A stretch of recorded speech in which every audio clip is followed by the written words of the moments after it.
knowledge. Like he learned everything in a few minutes or seconds that he was dead clinically. So, I don't know, I found it most convincing and made me lean a little more to the side of, yeah, maybe this is possible. This, to me, was pretty good evidence of, an afterlife. Real quick. I was just going to say, Go ahead. I'm always struck that what the religious people and the society is trying to do here, actually, we're trying to bring out the best of what man can do. Absolutely. And to me, we are a religious organization also, because we're trying to get the best from man, you know. And it's the same thing, except that we don't think that there's somebody up there doing it for us. We're going to have to do it. Yeah. I'll address your point, and then I'll go to Bud's point. I think strongly, in here somewhere, want to agree with that. I think that we need to be conscious of definitions. And I think that if this was in some sort of high philosophical setting, they would come up and they would say, okay, that is a definition of religion that some people have. But I would say the common sense understanding of religion is that it involves some sort of belief in a deity or some sort of belief in something greater. I think we need to go beyond that. I agree. Really, because to do good doesn't make sense. But yes, we all know that's what we ought to do. So, yeah.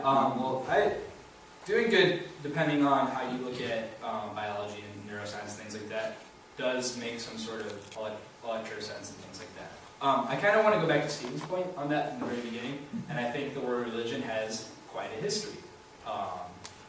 Say maybe the entire world's history is in some way associated with religion and explaining things we can't explain.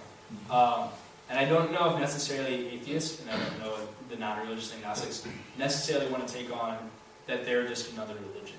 Because I don't know if we really want the baggage of religion. I see what you're saying there. Yeah, but if we could get some sort of, like Stephen said, if we can repair it and make it work, I think that would be great. I just don't know, especially on that issue, I don't think we can. And I think that we need to have this sort of dichotomy set up so we can have this discussion. Intermoral, maybe. Yes, that would, intermoral, yeah, that would be great. That's okay. You want to get the bus? Yes. We're almost out of time. Okay, yeah, I'll go real quick on your point. The afterlife is something that we know very, very, very, very little about, if anything. I have not read the full book. I've read things like the book and have had discussions of afterlife with my friends.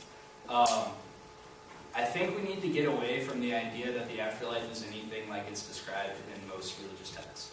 Not that we know, but I don't think there's any evidence supporting that at this point. As to whether there could be an afterlife, I can honestly tell you I have no idea. The current studies of consciousness and of neuroscience, and I'm obviously a freshman philosophy major, so I haven't really delved into neuroscience too much. The current modern views of neuroscience have not completely dispelled the idea of there being some sort of conscious existence past life. But in the same thing as there's not technically any evidence that you can throw to say God doesn't exist. There's nothing that can definitively prove that because you can't prove a negative in philosophy. I don't think that it's bad to hold that position because I don't think there is any evidence that a God exists, or any good evidence. In the same way, I wasn't as convinced as you were by the sort of discussions on the afterlife. Depending on what exactly it was, I may be okay with that. Personally, I don't know if I want to be around forever. Forever. I'm a little young, obviously, so I can say things like that. But forever is scary to me. I like life, and I don't want it to go on forever. That's just me. I don't know. Everybody can have their own opinion on that. I might add that as an agnostic, I was named Humanist of the Year at the Ethical Society. So I think that people probably know I'm agnostic, but I'm very happy with the support group gave me. Yes. So I guess I'm a case where I'm not an atheist, but I still have done some good things. Real quick, and I think we're out of time. I think the sort of supportive community is something yes, the supportive community is something that atheists often lack. And I think that is one very, very good thing about the church, that they provide you some sort of, within your parish or within your congregation, some sort of support system that you can go to. I think that, like the Ethical Society, I think that needs to be created outside of faith as well.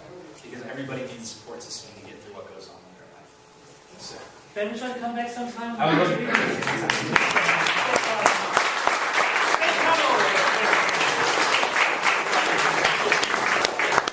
I'd like to thank everyone for coming this morning.